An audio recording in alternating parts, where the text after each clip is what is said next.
বিজেপিকে বলেন বিজেপি কেন করবে, সবাই মিলে করবে এটা। এই এই যে সুবিধাটা, এটা বিজেপি, টিএমসি, সিপিএম প্রত্যেকের জন্য, প্রত্যেকের ভালোর জন্য। আমার শুধু আমার বিজেপি কর্মীদের আর বিজেপি পরিবারের জন্য নয়, বিজেপি পরিবার ওনাদের সাহায্য করছে তা নয়। আমি চাইবো সবাই মিলে সবাই সাহায্য করুক।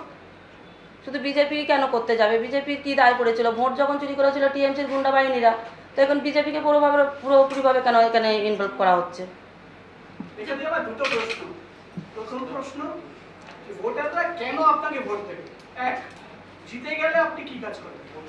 দেখুন, ভোটাররা আমাকে কেন ভোট দেবেন সেটা হলো, আমি ওনাদের ঘরের মেয়ে, ঘরের বোন, ঘরের বৌমা।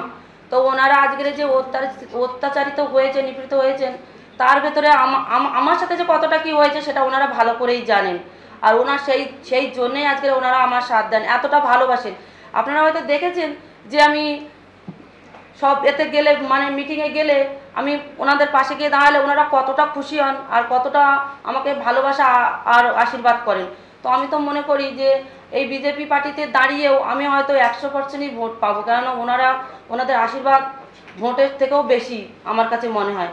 তো ওনারা আমার পাশে দাঁড়ালে আমি যেগুলো করতে চাই ওনাদের জন্য, ওনাদের সম্মান রক্ষার থেকে নিয়ে ওনাদের প্রত্যেকটা প্রকল্প সুবিধা ওনাদের পাওয়াতে চাই, যেটা এখনো অবধি টিএমসি পার্টির থেকে এখনো করা হয়নি।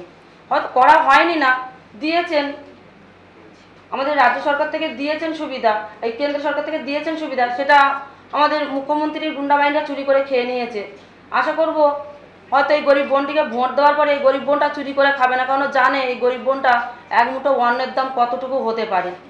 এই বোনটা অন্ন কষ্টও জানে আর নিজের পরিবারের কষ্টটাও জানে। তো আমি একটাই কথা বলবো, সবাই আমার পরিবার। যে মা বোনেরা যারা অত্যাচারিত হয়েছে কিংবা এখনও অত্যাচারিত হয়ে তামিলনাড়ু, ব্যাঙ্গালোর, চেন্নাই কাজ করছেন, সবাইকে আমার একটাই বার্তা থাকলো, সবাই আসুক, নিজের ভোট নিজে দিয়ে নিজের জায়গাটা নিজেই ছিনিয়ে নিক। আমি এটাই চাইবো, সবসময় এই রেখা ওনাদের পাশে থাকবে, বোন হয়ে, দিদি হয়ে। বর্ধমানের তালিতে আজ ঈদ উপলক্ষে জলসত্রের আয়োজন করা হয় তৃণমূলের তরফে। সেখানেই চলে যান দিলীপ ঘোষ। যদিও তাঁর দাবি তৃণমূলের তরফেই শরবত খাওয়ার জন্য আমন্ত্রণ জানানো হয়। সৌজন্য বিনিময় করে সম্প্রীতির বার্তাও দেন বিজেপি প্রার্থী।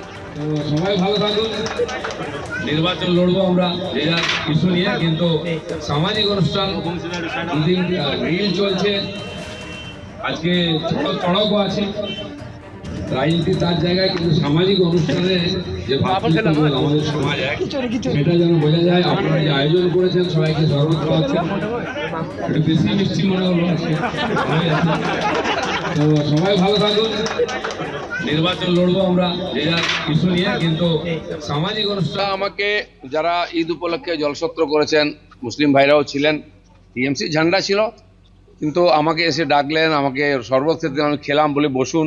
ওদের ক্যাম্পে গিয়ে বসলাম, শুভেচ্ছা বিনিময় করলাম, কোলাকুলি করলাম এবং বললাম, ভাষণও দিলাম ওদের মাইকে, যে সম্প্রীতির যে ঈদ, ভালোবাসার ঈদ, এবং আজকে গাজন, নীল, বাংলা নববর্ষ, রামনবমী আসছে, সমস্ত উৎসব যেন সৌহার্দ্যপূর্ণ পরিবেশে পালন হয়, এটা বলেছি।